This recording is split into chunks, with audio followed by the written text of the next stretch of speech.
Hey, welcome to another edition of the Retail Sales Motivation Podcast. I'm your host and sales coach, Baraka, and this weekly podcast is for all of you retail sales warriors out there working hard to turn every interaction into a sweet payday. Hey, everybody. So this week I wanted to speak to two different people. The first person I'm going to speak to is the new retail sales warrior. You've just got the job. Maybe you've been in it for, a week, maybe a month, maybe you just started today. I wanted to talk to you. And after you, I'm going to talk to the person who is out there and has been doing it for years, a veteran of the wars. You've been doing it for, a year, 2 years, 20 years, 50 years, whatever. You've been doing it since you were one of the merchants that got their table turned over when Jesus wrecked the temple. Whatever. However long you've been doing it, I'm going to be talking to you too. Okay. But first, this is for the newbie. Welcome to sales. I know that this can be daunting if you have never done sales before, and you could feel like, oh my God, what did I just get myself into?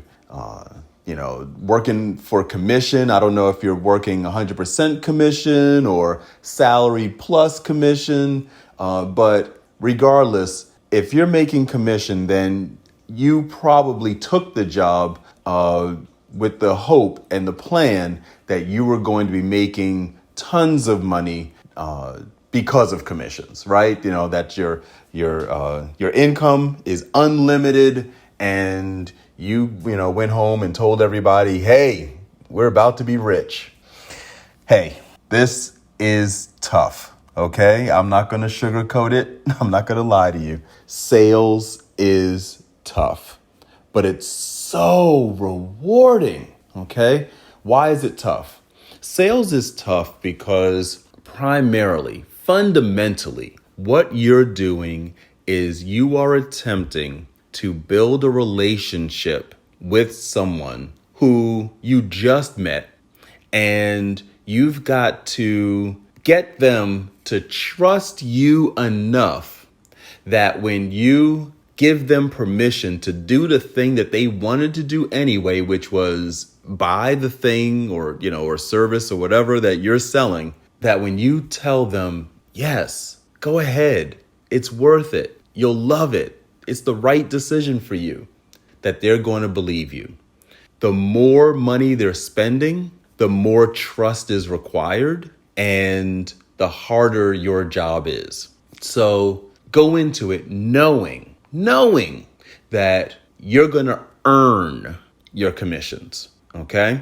That what you're being paid pales in comparison to the effort that you're going to put forth. And I'm not talking about like sweat labor. You're not out there digging ditches, right? But it's the emotional, it's the mental energy that you're expending with every single customer. That is draining. You are pouring out your spirit into every interaction, every person you meet. And there are going to be times when you're doing it, when you're not feeling well, when you're just not in the right headspace, when you've been, kind of beating up on yourself or someone else has been beating up on you, and you're just, feeling low and, unworthy and incapable, stressed. Regardless of all of those things that are going on, you still have to put on for this customer coming in and be genuine enough and be transparent enough that they can connect with you and know that, hey, you're giving them the advice that's right for them and you're doing what's in their best interest, not just your own. Now, they're not stupid, right? If you're working commission, they know that you have a vested interest in selling them. More after the break. And we're back. right? In them buying something. Absolutely, they know that. There's nothing wrong with being transparent about that. But be honest with each other, right? Like, hey, this is what I'm, selling. And yes, I want you to buy my thing as opposed to someone else's, or, not buying anything at all. No, I want you to buy this thing from me. And yes, I make money off of that. But the bottom line is I want you to be happy, because if you're happy, you're going to tell others about your experience, and they're going to want to come and meet with me and experience what you experienced. They're going to trust me because you trusted me, and they trust you. And hey, your endorsement of me is going to make me so much more money. So yes, I have a vested interest in, this one transaction, but if it ends up not being the right decision for you, I lose multiples of what you will have lost from this one purchase. So please believe me when I say that you need to buy this, because this is the right decision for you. You came in knowing that you wanted this. I'm telling you, you made the right decision. I'm telling you that, yes, your instincts are correct. The research you did has led you to me, and I'm here to reassure you that you're in good hands, that we can go forward with confidence that you're making the best decision for you and your family. That kind of confidence has to be exuded with every interaction, and it's hard. It is so hard. Sometimes it's easy. Sometimes it's just, you're vibing with them and it's great, and it's, everything is smooth and you've made a new best friend, and that's phenomenal. Sometimes it's not. And you still have to produce, right? So regardless of how you feel about your day and what's going on around you and what's going on at home and what's going on inside of you, and, whether this customer is nice to you or mean to you or rude to you or, is a joy to be around, it doesn't matter. You have to be ready, willing, and able to serve that customer to the best of your ability every single time. And when I say serve, I don't mean clerk, okay? I do not mean you're just taking orders. No, that means that you have to do some persuasion. And what is that persuasion? Is it getting them to do something that they wouldn't normally do? No. Is it getting them to do something that's not in their best interest? No. It's getting them to do the thing that they wanted to do in the first place. But sometimes they've put up obstacles in their own mind, second guessing themselves, right? Ooh, is this the right decision? Especially as they spend more money. Is this the right decision? Ooh, maybe I should check with someone else. Oh, maybe I should do more research. What'll happen if this doesn't go well? Their brain is getting in their way. Their spirit wants to buy. Their brain is telling them don't, okay? And because our brain is designed to protect us, right, from harm. So our spirit is like, yes, go, go, go. And our brain is telling us, no, wait. That's what's going on inside your customer. And you have to be able to convince their brain to listen to their spirit. You've got to get on their spirit's side.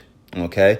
And for those of you who don't understand what I mean by their spirit or anything, I'm not being religious or anything like that. This isn't new wavy, but it's that inner voice, right, that tells you want to do the thing that you want to do, right? And sometimes it's a good thing, sometimes it's a bad thing, sometimes it's dangerous, sometimes, but it's that thing inside that says, yeah, do it, right? It's the thing that says, go buy the ice cream, go get the tattoo, go buy that sports car, go marry that person, whatever. It's the spirit, right? And then it's your brain that's giving you all the reasons why you shouldn't do it. Well, that's what the customer's going through. And you need to be on the spirit side, right? You need to discern what their spirit is telling them, and you and their spirit needs to gang up on their brain, Okay. They're looking for someone to reassure them that they're doing the right thing. And that person is you. All right. So yes, it's tough. There are going to be times when, commissions just, aren't what you want them to be. And there are going to be times where commission is way more than you thought you were capable of making. You've got to be, prepared either way, right? Be smart with your money when it's flowing.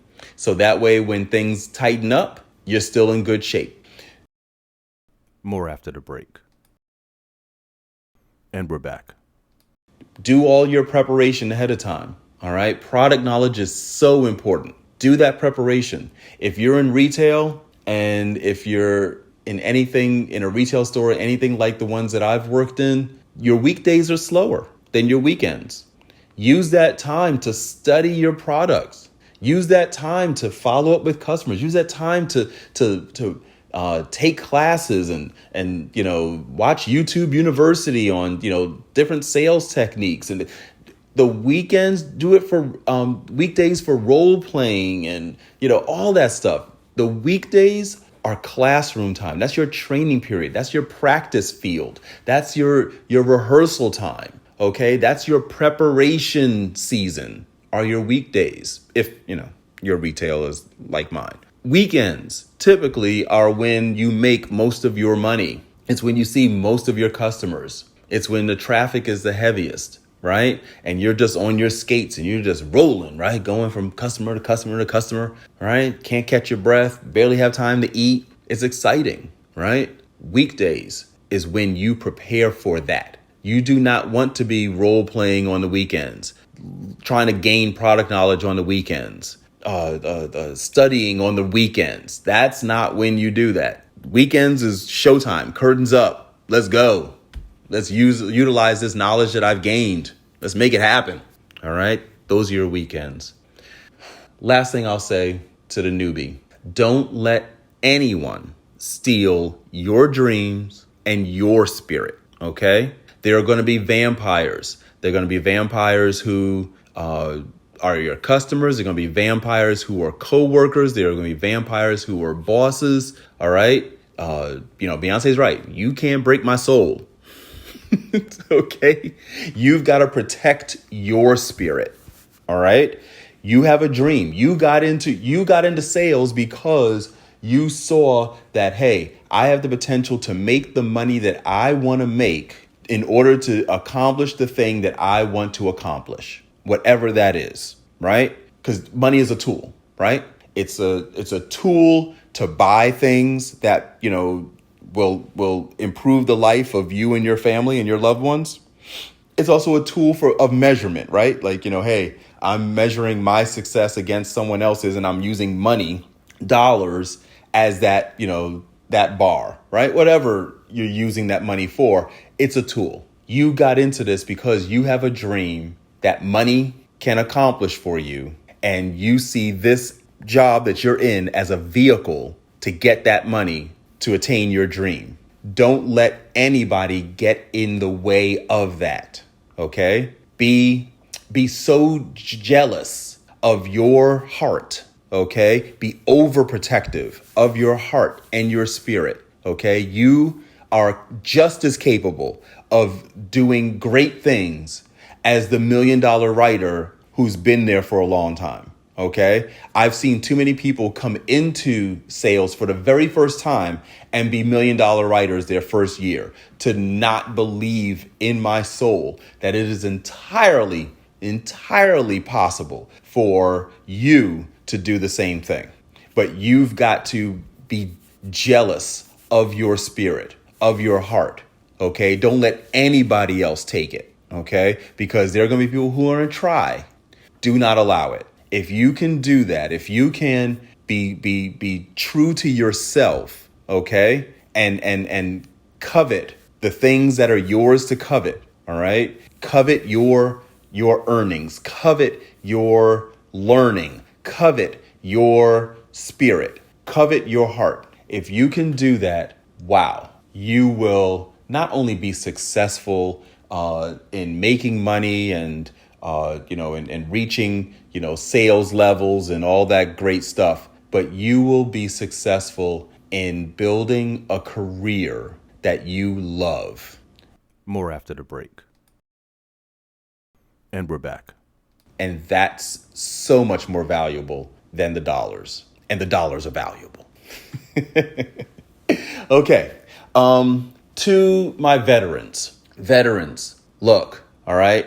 It's real easy to fall into your patterns. You come in, you do your thing, you make your money, you get home, right? I get it, all right? Just keep an open mind. Continue learning, okay? There's always something for you to learn. You do not know everything about sales. Why don't you know everything about sales? Because sales is about human connection, human relationships, human to human communication and bonding, right? You don't know everything about people. So therefore, you can't possibly know everything about sales. Keep an open mind. People are changing. People change all the time. You have all kinds of different personalities and different emotional states and things that you're dealing with.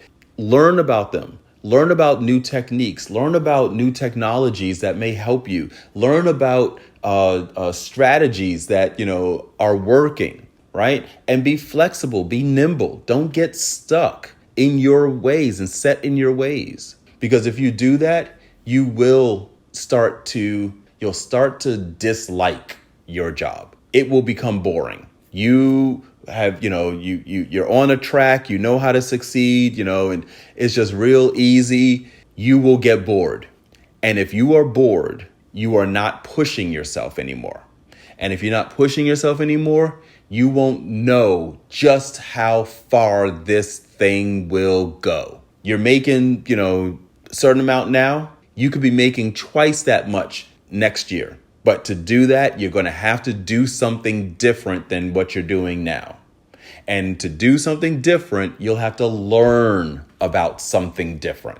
Okay? You got where you got by what you already knew. To get where you can get, you've got to rely on what you don't know. What you don't know will make you richer than anybody. Go for it. Don't stop learning. Okay? Another thing is, give your leadership a break, veterans. You have your job, they have theirs. Why are you stressing them? You know what they can do and what they can't do. Why are you stressing them as a leader? Please, veterans, just, cut your leader some slack. Please. I won't go into more details about that. You know what you do to get under their skin. You know how you needle them and just to watch them squirm. You know what you're doing. You're a veteran. You've been around. You know what's happening. Stop it. And the last thing I'll say to the veterans, you have proven to yourself and to those around you that sales works, right? That sales is a profession that is just so unique and so special and so powerful, right? Like if you are good at sales, you have so much power in our world, right? On our planet. It's just an amazing gift that you've been given and that an amazing skill that you have been developing, right? Utilize your power for good. What did Uncle Ben say? With great power comes great responsibility. You have so much power. Please do not abuse it. There are too many examples out there of bad salespeople who, do whatever they feel is necessary for them to get a commission check, regardless of whether it's the right thing for the customer or for the business. Don't be that person. Don't be that salesperson. Be the sales professional who is making tons of money because you do the right thing for the customer and the business. If you help enough people get what they want, you'll eventually get what you want. So help them. Don't be the one who's just in it for you. Okay?